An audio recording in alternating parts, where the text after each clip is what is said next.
bij 3 voor 12. Kian and Paddy from Somebody's Child. Thanks for joining me today. No problem. Thanks for having us. Thanks, Jasper. Thanks for having us. Welcome back, because it's crazy how time went on. Because last time I was looking on my Instagram, that I saw you was 3 years ago already. Yeah, crazy. It's mad, isn't it? Yeah. And in the meantime, there's a second record. Somebody's Child is a band now. It's not just you, Kian, but it's a band. Yeah, it's always kind of been a band, I think, internally, but it's just, I guess, outward facing. Somebody's Child was never supposed to be like one way or the other, but I think it just, at one point we were just like, this is more of a band than it is anything else, and we don't want like, for instance, this was Patrick's first live radio session, actually, so round of applause for Patrick. Yeah. You did well. Yeah. You did well. I'm trying my best. He's easing into it. Trying my best. Yeah. So look, but it's never just been me. Like, it's always been the band involved, and you know, it was about time that we set the record straight. And now the second record is out. And what I found interesting from this record is that the title came first instead of all the music. And often it's the full way around. Why was it so clear that this was going the theme for the record? I think as we all kind of get older together, you know, I was personally struggling with, you know, the idea of time just running away from me. And When Youth Fades Away was just a title that I kind of had in mind. And when I struggled to come up with kind of concepts for lyrics and stuff, it would always just come back to that same theme. So I kind of had that in my head at the beginning and wrote it down on my phone. And then throughout the kind of stage of the album, it kind of naturally just kept gravitating back towards that same theme. So, but yeah, I think it's like everyone kind of goes through it at a certain age, and I was definitely feeling it. I'm kind of over it now. That was my therapy to myself in writing that album. So, yeah, I hope people can kind of relate to it, you know. But time is an interesting thing. I just said that the last time we saw each other was 3 years ago. How is your relationship with time? That's a good question. Wow. Well, like Ian said, we've all aged together. You know, when we first started, we were, you know, in our early mid-20s. Now we're, you know, in our early 30s. So, yeah, I think being in a band is the greatest thing, because you all experience life together. We're all such different people, but we always have this thing to come back to as like a waypoint together. We can check in, you know, things are happening in people's lives, but at the end of the day, we can come together and do a thing together and spend time together. So we always have that. It feels like no time passes at all, really. Yeah, we don't even say goodbye at the end of tours. We just like leave each other for like 2 months and then come back together and just... Or 3 years. Or 3 years with us, yeah. But yeah, it's a funny thing, isn't it? We all interpret it differently. But I think we all probably share the same feelings.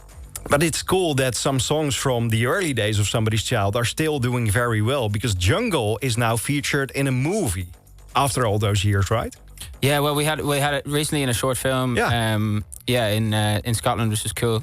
Shout out to Ian Henderson for that. And like it's Jungle has been there since the start, and it was slow to take off as well. Like, it took a little while before you know, people kind of noticed it, and here we are, still playing it. I think it's probably the song we've played the most ever, wouldn't you say? Yeah, 100%. Wow. Yeah. That's so cool. The new record is out, and you described it in just 3 words: rave, rock, and rebel. But there are more electronic influences on this record than ever, I guess. Yeah, definitely a lot of kind of danceability to the record.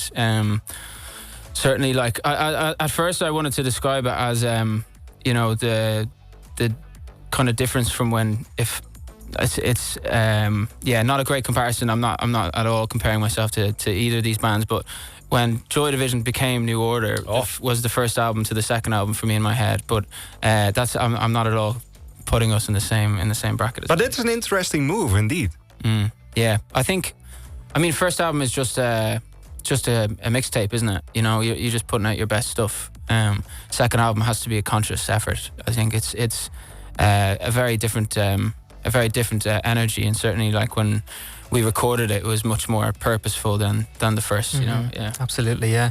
I think there's a want to maybe for people to dance to our music. You know, like when we play live, we almost dance on stage, and we want people in the crowd to be dancing. We want to give that feeling of catharsis through our music. So I think that was something that tied the second record as well, with the drum machines and the kind of pulsating rhythms, and going a little bit beyond just the rock band thing. But that felt like to me when you came in tonight, you did a sound check to all my friends from LCD Sound System. I heard a jam of LCD. Okay, right, yeah. And that's kind of an electronic band as well. Who brought the synths to the studio? Good question. Was that Shay or you, Cian? Well, I mean, I've been playing around with synths for quite a while. I love. In fact, like if I had a love of an instrument, I would probably pick a synth.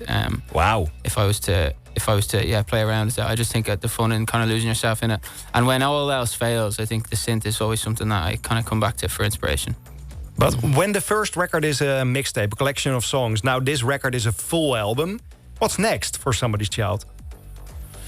Is there a clear direction when you're into a second album, into maybe a third record? Yeah, well, personally, I always think of albums like Somebody's Child began as an effort to not have to put creative boundaries over myself as a creative entity, and just be able to write in any sort of, because it doesn't sound like necessarily a band or even a male or a female singer or whatever. So, but as you kind of get into it, and I guess more people know you for a certain style, that automatically gets put on you. Yeah. So albums to me is like an effort to be able to change exactly what I want to do and develop a new style within the same voice, I guess, for other people. But I used to really get myself down because it didn't sound the same as some other stuff. But now I just think of albums as a new chapter in our story. That's what I love about music. Some bands do the same their whole career. Some bands do something else, like Arctic Monkeys. They are not the Brainstorm band anymore. Yeah. But I love that. Yeah, I couldn't if I tried to do the same thing. That's it. Why do you need to copy yourself? Yeah. We just talked a bit about New Order. Yeah. That's the song we are about to play now on the radio, Age of Consent. Why that one? Oh, look, it probably represents everything about the album. Maybe not the title itself, but no, I mean, New Order and Joy Division have always just been there in the background of my life, and have soundtracked my upbringing and my 20s. So what's not to love, Let's play it. Yeah.